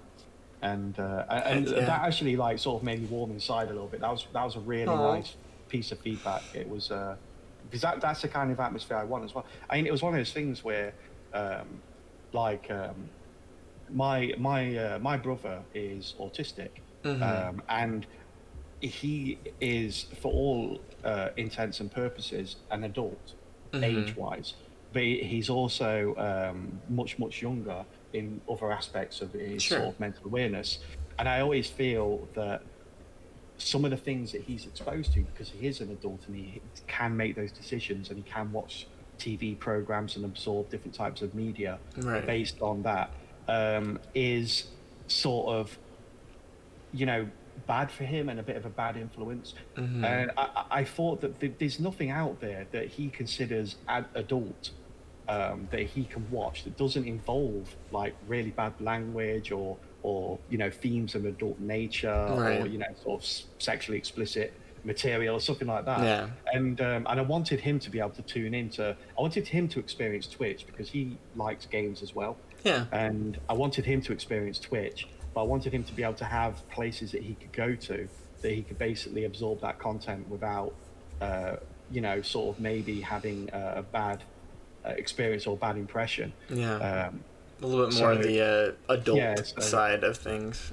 And I think he does tune into my channel from time to time, which is awesome. Hey, that's nice. That's definitely true. I mean, I don't shame anybody that like wants to have a more like sweary type stream or whatever, because like honestly, as an individual, I personally find that super funny. I have no issue with swearing. It's kind of like part of my philosophy on language is that like words only have meaning if you give it to them, and like if a word is being used as like a comedic thing for comedic effect, I feel like a lot of times it's okay. But I choose not to do, at least for the most part. I do a fairly good job of not using any swearing on my stream. And I think that's an important choice for me, but I really like some people's humor, even if it includes swearing sometimes. But no, I must admit, like especially early in my my streaming days, like after the first few months, I almost changed my philosophy on it. Like I really liked the fact, because in my day-to-day life, I used to curse a lot. Interesting. And I don't know. Like you say, I think the words that we say very much have the weight of the meaning behind them. But I find that very subjective as well. Like the weight of the meaning is very much based on the person saying the word. But also the weight of the meaning can be very much on the person hearing the word as well. So I didn't want to. I didn't want to basically use swearing as punctuation. No. But at the same time, like you, I absorb content on Twitch where the streamers swear a lot, and I actually almost changed my policy on swearing on stream just because some of those streamers are so funny because they swear. It's like they'll use a cuss word just at the right time that makes the sentence that they say hilarious. And I'm thinking that is actually really funny because of the swear word, not despite it. So it's like spicy. You know what I mean? Opinion on this. But no, I'm really glad that I held fast to that particular piece of my channel. It's certainly something I would never drop. Like I know people have actually said, have you ever thought about maybe doing the stream later at night and call it like Calpey After Dark where you do swear or something like that? And I was like, that may actually be good, but I know I do have members of my community where when it's after dark for me, it's actually morning for them. So they're just tuning in going, oh my god, my favorite wholesome stream is live. Oh my god, Mom, what does this word mean?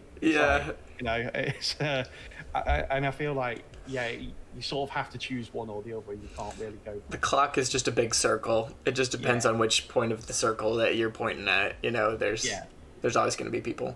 I mean, Oh, I stream to a lot of Australians because of the fact that I stream here in the morning in Europe. It's like evening, afternoon, evening for Australians, and that was kind of a trip for me because I originally started streaming in the morning so I could play with my friends in the U.S. that stay up way too late. But then I ended up, making a lot of really good Australian friends, and I'm just like, this is cool. Like, the world is great. Like, let's all talk to everybody all around the world, and we have the internet, so we can do it. So. it is awesome. I have a few Australians in my stream as well. It's cool. Yeah, it's awesome. All right, I think we're hitting around the hour mark here. I don't want to go a ton longer. Just because I haven't asked you about this, but I do want to kind of upload these onto YouTube so that people can rewatch them or refer back to them. I don't know if that's something that you have an issue with, but we can talk about that. Not at all. So. I currently am not making money from my YouTube channel, so I actually didn't even think about the fact that, whatever, like, other streamers would be like, actually, I want half the money. I don't know how people do that, but I don't know either. Half of zero is zero, so. Yeah. But anyways. I'll tell you what, how about you pay me like $100 and I will give you 50% of all the proceeds I make. It's like, here you go, here's $50 back. Yeah, here you go. Yeah. But anyways, if anybody has people that missed it or whatever and want to watch it again, I will be posting this on YouTube. But just some other, I thought I'd add some like fun questions on the end. Like, what is the craziest thing that has happened to you while streaming? Or it happened in your room, happened on stream, something said, is there like a crazy thing that's happened that you're like, oh my gosh, this one time? There was, I've had some strange interactions with people. That's for sure. But like I say, everyone's different. So strange to me is normal to others. Right. Did you have so I feel like sort of a little bit wrong singling out, but there was one that was from a younger member of the audience where they literally, it was one of my very first interactions with them. They were new to the channel. They hadn't really said anything, and they basically just said, "Oh, can I FaceTime you?" And I was like, look, I was literally lost for words. I was going, no. No? No. So, I was like, that's I don't think you understand how this Twitch thing works. Yeah. And sort of, I went into a little bit of because they'd already said their age in chat, and that they were very young. And I actually went like a little bit sort of like Uncle Calpey kind of thing. So I've got a couple of young nephews myself. I'm always lecturing them on the internet and stuff. Yeah. And don't say your name online and. Yeah. I was like, this is highly inappropriate. You should not ever ask anyone that you don't know in real life to do this. And, I think you should go speak to your parents about this or teacher or someone, an adult in your life to, basically have them explain in detail about why this is wrong. And, I sort of went off on this like whole rant about what internet activity and things like that. But the kids nowadays don't know what the rules are. Like, they just were handed this power of like, here's an iPad, enjoy the internet, and their parents didn't tell them, hey, here's the rules of the internet, and so they're just running around doing all this stuff, and I'm just like, yo, like, there's rules to this stuff. Like, sure, they're not written down somewhere, but you learn the rules over time. Yeah. It's learn it the hard way. It's one of those things where I personally, because I'm really old, didn't have that as a kid. Like, I didn't have that freedom of expression. And someone didn't give me a keyboard. And, we had Club Penguin. Sort of complete anonymous identity online and say, right, go nuts, do whatever you want to, kind of thing, and with no regard for anything. And you're like, say whatever you want to say. It's cool. Yeah. It's like I'm like sort of 10 years old and I've got this power. What should I do with it? And yeah. I think that sort of, to a degree, forces kids to grow up a little bit faster than, in some regards, than I did when I was their age. So from that perspective, I sort of understand it. But I think some places are better at educating than others. Like whenever I try and lecture my nephews about it, they'll say, "Oh, Uncle Calpey, people tell us it in school all the time. We know." Like they'll have police officers that go from school to school in the Oh. communities and actually say, how many people have got Facebook. And like I've got a Huh. friend that actually did that for a living. And they'll have he said you'd go into a school assembly and you'd do this lecture and you say how many people have got a Facebook account, and you'd see Right. some people put the hand up, and then the friend would go, no, you're not allowed, because Yeah. obviously you have to be like 15 or 14. something to have one, kind of thing. So look, I know the age limit, and don't worry, no one's in trouble. And then everyone put the hand up and go, right, how many people post what they're doing? Everyone put the hand up and say, right, so when you went on holiday last time, how many people put on Facebook that they were going on holiday with the family? And loads of people put their hand up and went, right, did you know that basically you've just given any kind of thieves in your area information that your house is going to be empty for Yeah. 2 weeks. They may not know exactly where you live, but they can identify you from various different things, like pictures of your school uniform. They know what district you live in Yeah. versus that, and different things. And you tag yourself in restaurants and They all can these figure other it things. out. Yeah, and loads of the kids are, oh my god, I didn't know they could do that. Yeah, they don't think about it. They don't think. I mean, even me, sometimes I'm just like, I'll show you guys my France residency card, and then I'm like, wait, no, Little Red Rock, you listen to that little voice in your head that tells you not to show things. But I have that little voice. They don't have that little voice, or they don't listen to it. So yeah, I think that little voice gets louder as sort of you get a little bit older. I think that little voice comes from sort of experience and the trial and error of life. You did a bad thing, and now you're like, oh yeah, you remember that one time? Yeah. All right. What's a helpful tip, or what's something that you'd like to share with other people who are thinking about getting started streaming? Drop the wisdom. Very, very important. Ignore your view account. Ignore your view account. Do you just hide it? I hide it. Yeah, I never look at it. In fact, it's sort of one of my gripes, and I know people mean it in a very innocent way. But when someone comes into chat and goes, "Oh my God, you've got 25 viewers," or they come in and go, "Oh, you've only got 4 viewers today. What's wrong?" And it's I hate that, dude. Yeah, people come in and they're like, "Well, Red Rock, you only have 3 people in your stream. What happened?" Exactly, and I'm like, "People are asleep. I don't know. Get off my back!" Exactly. It's one of those things where I think the entertainment and the entertainment you produce should be derived from you and not your audience. Not how many people are watching.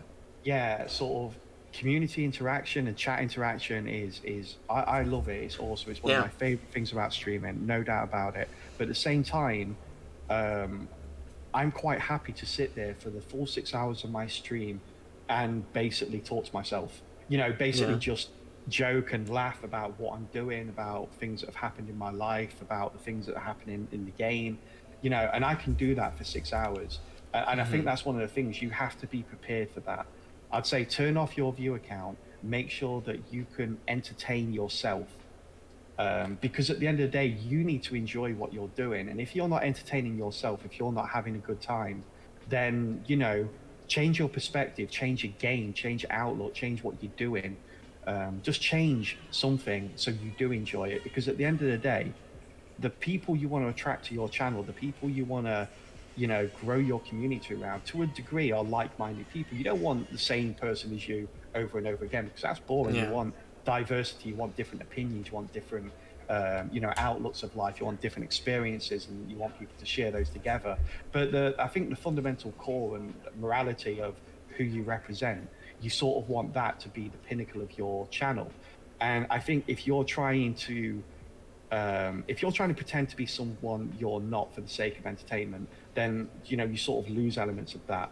So make sure that you're happy with the persona you're putting across. Make sure you're happy with the entertainment value you're putting across, because if you're not entertained by it and you're not happy with it, chances are the people that come into your channel because of that entertainment are going to be the same things that you dislike about that entertainment you're putting out will be mirrored in the people that come into your community. Right.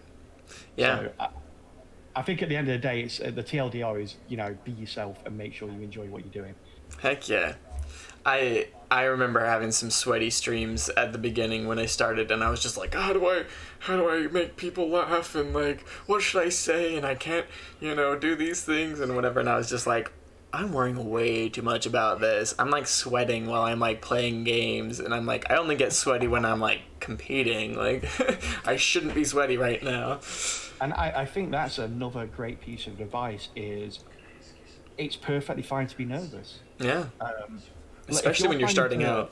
Yeah, if you're planning to stream, don't expect your first stream to be the pinnacle of what, you'll have something in your head, and like, you'll have something like the production value of like a AAA Hollywood movie or something, that kind of level of entertainment. No. Don't expect that going into it. Expect, and that sort of leads into the next piece of advice is watch your VODs. No one likes to watch themselves. No. Or the majority of people don't. It's cringe. And it's fine to skip ahead to different parts, but watch your VODs. Make sure that the volume of your voice and the game is correct and how you want it. Make sure that the actual game is in focus. Make sure that the capturing is correct.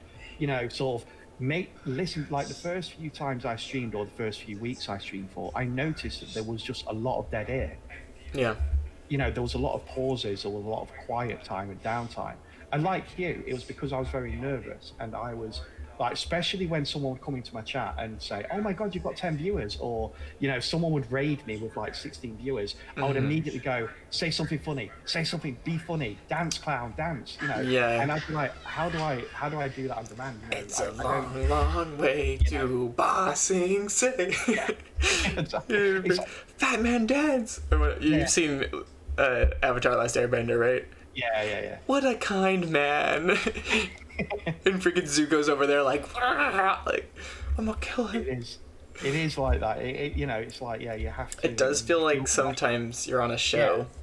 So it's one of those, especially like raiding now. If someone raids me, I have a bit of spiel that comes out, and even if it is a big raid, or larger than normal, or larger than I was expecting, I will do the spiel, and by the time I get to the end of the spiel, I'm like, right, I'm ready to continue now. But yeah, I think that like it's perfectly fine to be nervous, and don't worry too much. Don't don't try and be someone you're not. Don't try and force situations or force humor. They come naturally. Yeah, don't try and steal other people's humor. Just be yourself, because there's a certain amount of people out there that think that just you, is funny. They don't need somebody else. They just need you to be you, and that's good enough. Yeah, exactly. So, someone always says, "Oh, but I'm not funny." It's like, but you are to somebody.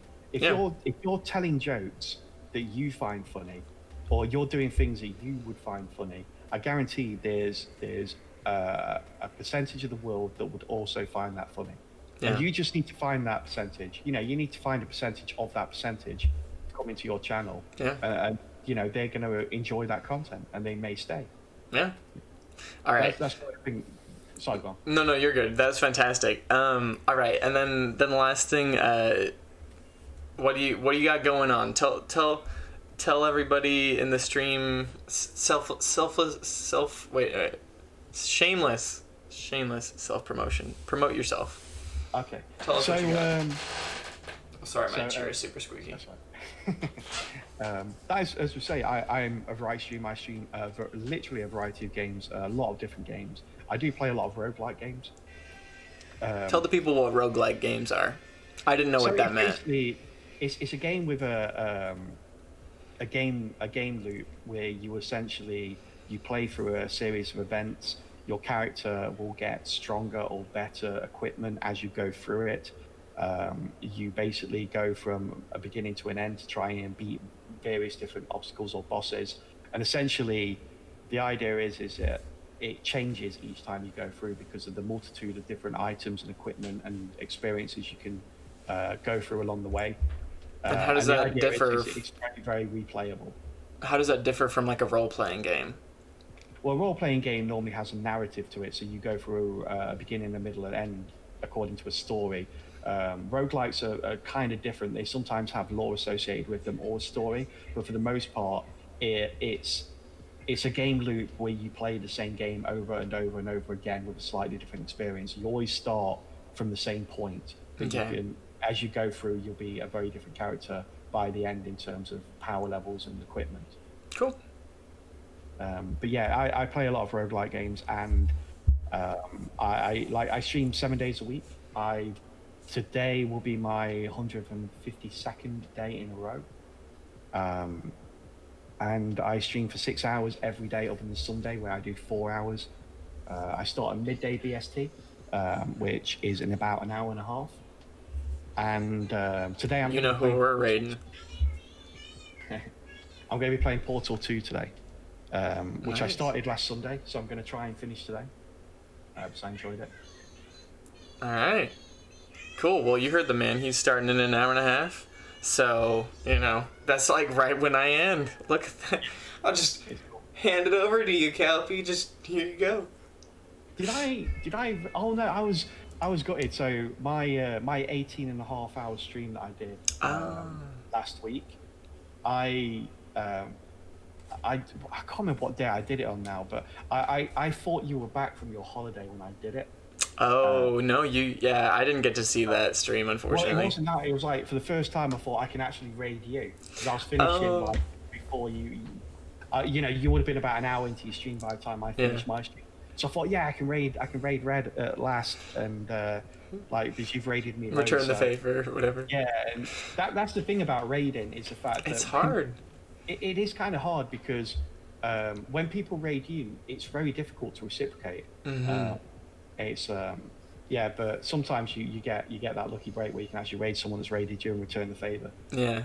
Yeah, no. So, I mean, I feel like some days maybe I end early or whatever, and then I'm like, you're not started yet or whatever, and so sometimes I'm like, I mean, honestly, like, at this point, I spend so much time either, with my wife, or streaming, or cooking food, and, the, like, mundane things of life, that sometimes I don't even have enough time to, like, go out and, like, find new streamers to support, because it takes time to find quality streams on Twitch. It really does, yeah. And that's why I wanted to have this interview thing where I can actually be like, hey, community, like, these are quality streamers. These are people that you would like, and also so that we can get to learn from each other, have some of your experience.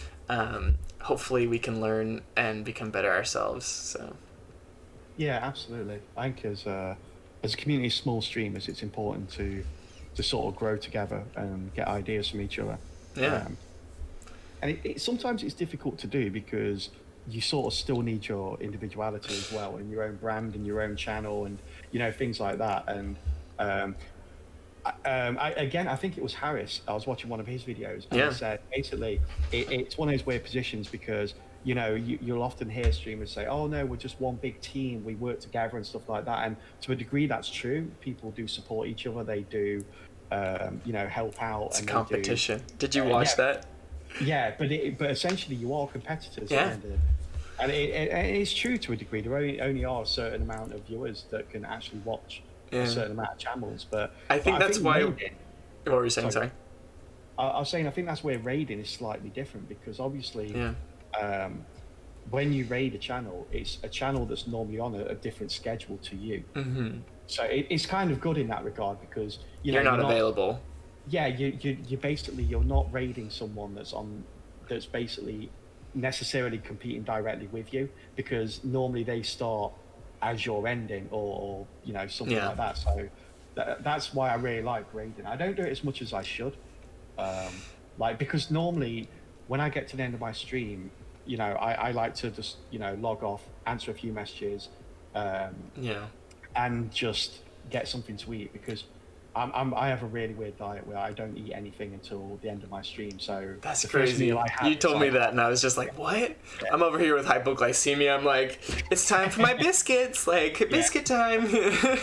Hope you guys don't mind the crunch. So, I change up my diet every now and then just to see what works better for me. But I think diet is a very subjective thing. I think as long as you're getting all the sort of the nutrients that you need. Yeah, as long as it works for you. Yeah. But yeah, so I always kind of feel guilty when I raid, and then just basically go, yeah. So anyway, I'll see you later. Bye. And I feel that's the wrong way to do it. I feel it's perfectly fine to raid someone's spend 5 minutes just going, oh, how's your stream going? What you playing? And then say, anyway, I've got to head out now. I'll leave you with my guys, kind of thing, you know. Honestly, rating somebody is a commitment, because if you want to do it right, which is the only way that I ever want to do things in life, you know, you got to be there and interact in their community. You can't just be like, hey, I'm gonna drop off my people, peace. You know, like, one, your viewers aren't going to stick around because they don't see why you like this person, and then two, you know, you aren't getting the benefit from the raid for you, which is you're essentially getting a free shout out in their stream. So it's like, you know, it takes some time. And so sometimes, you know, after I've ended my stream but I've raided somebody, my wife would be like, hey, you ended your stream like 30 minutes ago, like, what's going on? And I'm like, oh, well, I'm here in the other channel that I raided and I'm still doing stuff, like, sorry. Like, I think that's kind of one of those uncomfortable things as a streamer as well, is when I'm hanging out in someone else's channel and someone go, oh, hi Calpey, what time are you streaming? I'm like, don't say that in someone else's channel. Yeah. Like, you know, it's one of those things The where etiquette. I tend to whisper to the person going, oh, if you don't mind, you know, mate, you know, don't, you know, you're basically advertising my channel, someone else's channel. It's kind of rude. But it's one of those things where I try not to, I think self-publicity is a really hard thing as well, because one, I get it as a semi-decent amount of time, and I hear you sometimes as well. I think, oh my god, that was handled really well. I want to do that. And whenever I do it, I feel like, you know, I'm just this overbearing ogre that's smashing someone around the head with a ball. No. You're fine. Like, oh, you know, just a friendly reminder that, you know, no self-promoting in chat. Thanks a lot, kind of thing. And when I do it, I feel like I'm saying, like, you know, get out my channel. You can't be here. Yeah. Well, it's hard because it's sometimes your friends. Sometimes it's your friends, and you think to yourself, you should know better than this to come into my thing, to come to my chat and be like, oh, I'm only here for a little bit. I have a very specific friend that I'm mentioning, that I won't mention their name, but that I'm thinking about. And I'm just like, they'll come in and they'll be like, oh, hey, like, I got a thing that I need to do in a half an hour, so I'm just here for a little bit, but because I'm streaming after. And I'm like, cool. You could have just said, hey, I'm going to be here for a little bit. Yeah. And like I say, sometimes, like I say, the optimist in me wants to make me think, oh, that was completely innocent. They didn't mean it as self-promoting. And then, like, there's a little part of me, the devil on the shoulder, that's saying, no, this person's coming to your channel specifically to promote their channel. Trying to leech your people or whatever. Yeah. And I get it. It's hard because, you know, again, it's like half the time they're just... You almost can't talk about what you're doing because what you're doing involves streaming or, you know, whatever. And so it's, I don't know. It's a call-by-call basis for me. Yeah. And like I say, I had someone come into my chat and the conversation just naturally went on to streaming and the fact that they stream. And they went, oh my God, I just realized that I've been talking about streaming. I hope that's not sort of self-promoting. I went, no, not at all, because like I was asking the questions and the conversation naturally went over to that, and it's absolutely fine. And this is not like one of my first experiences of self-promoting in the channel was probably the most sort of dominant one, the one that's actually sort of set the standard for self-promoting. It's like someone literally came into my channel while I was playing a game, and they chatted for a little bit, and then they said, oh yeah, by the way, I'm streaming this game in like 5 minutes as well, and I'm a lot better at this game, so yeah, if anyone wants to come and watch me, let me know. And they literally said that in my channel while I was streaming, and it's like, delete. Yeah, I'm like, but you know, and I didn't delete it. That's the problem. I actually said, get him out of here. I apologized. Stop being so British, Calpey. It was very get a little American. You know, be like, said, oh, I'm really sorry, but you know, if you don't mind not self-promoting here, but you know, I did everything but go, oh, do you know what? I'm just going to end my stream and rage. Go on, start your stream. I'll be there in a second. Yeah? I literally did everything but that, and I was like, so now I feel really bad when anyone comes in the channel and basically says anything. I always feel bad actually saying that, like, oh, you know, no self-promoting and stuff like that. And often I say, oh, I didn't think that was self-promoting. I said, yeah, you know, you kind of said that you're leaving the chat to go stream now. That I don't, it's kind of self-promotion, you know. Yeah. But at the same time, I don't understand as well, because like I've got this very polished, and it's probably one of those weird things I have, where if someone comes into my channel and says, "Oh, can you raid me?" that person will never get a raid from me. Yeah. Ever. No. It's one of those things like, get out of here. Yeah. Where it was like, if I actually say, does anyone have anyone who want me to raid and give a suggestion, that's absolutely fine. But, I have had people come into my chat and say, oh yeah, by the way, you can raid me after you finish if you want JK. And I'm like, JK. Yeah, putting JK at the end doesn't make it less. I've had the same thing. I've had people be like, hey, will you raid my friend? And I'm just like, literally the fact that you're asking me to raid them means that I probably never will, because like, you could just say like, oh, casually in conversation, you could say, oh, I have a friend that plays the same game. I mean, like, they're super great, like, or whatever. And then if I'm curious, I'll be like, oh, cool, what's their name? Like, do they stream? Like, that's, like, on me to, like, investigate, because you can't just, like, it's like, this is what I told somebody one time, because I have another specific viewer that came in and was, like, talking about, like, I've got this new mixtape coming out, and, like, whatever, and I'm just, like, literally, what is wrong with you? And I created an analogy. I said, yes, I will be raiding your friend, Fifth Viking. I literally said this analogy. I was like, imagine I own a Subway, and I sell sandwiches at my Subway, and you're coming into my store, and you set up like a book stand where you're selling your book in my store. I was like, my people aren't coming into Subway to be like, oh, actually, I was here to buy a book. No, they're here to get a sandwich, man.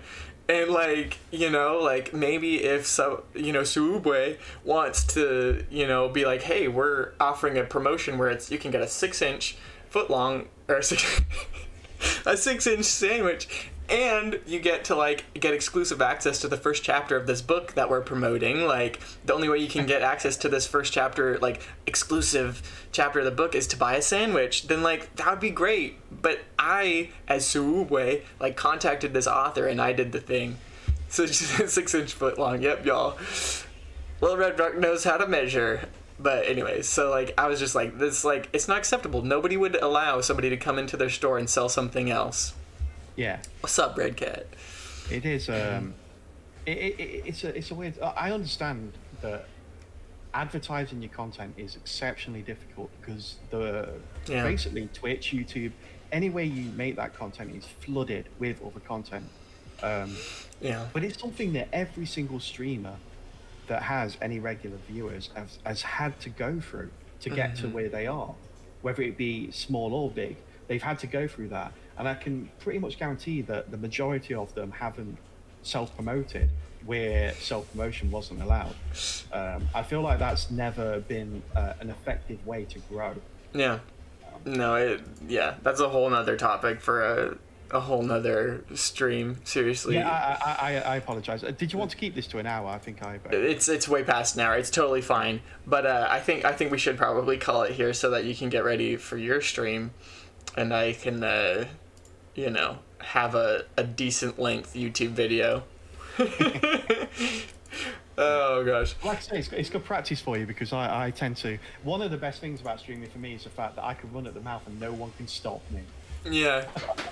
No. It's one of the things, I feel like you and me are actually really good together. Wait, that sounds weird, but you know what I mean? I feel like we as personalities are good, because again, when I promote you, you're different enough than me that I don't feel like I'm being oh, here, go find this person that's funnier and nicer and better at streaming than me. I'm I have this friend and he's awesome too, you might like him, I don't know. So it's cool. I enjoy it. Thank you for being on here, Calpey. If any of you in the stream haven't gone over and followed Calpey, excuse me, I called you Cappy for a second. Go over and follow him. He's gonna be streaming in how long? And then about an hour and a half. Hour and a half, yeah. About an hour and a half from now. So we'll be rating him. But yeah. So thank you. Thank you for having me. First interview you're doing. It's been awesome. Thank you very much. Yeah, I've already thought of one thing that I'm gonna do differently next time. I think I'm gonna have what? Not invite me. No. I'm gonna have chat up on the screen, down here or something, so that when I do the recording and I actually get it out, people can see what they were saying in chat. That's a good idea, actually. Yeah. Because because I thought about this, I was I can't really respond to too much chat, because then it's gonna be weird because I'm talking to people and they don't know what's happening. And then I was like, shoot, I should have like made a chat box right there, but I'll figure it out. I'll get better at this. Thank you for being my guinea pig, Calpey. I'm more than welcome. You're a gem. Don't change. Don't go changing for nobody. Too old to change now. Oh my gosh. Someday I will find out how old you are, and I'll really be the judge. I'll be like, no, you're not old.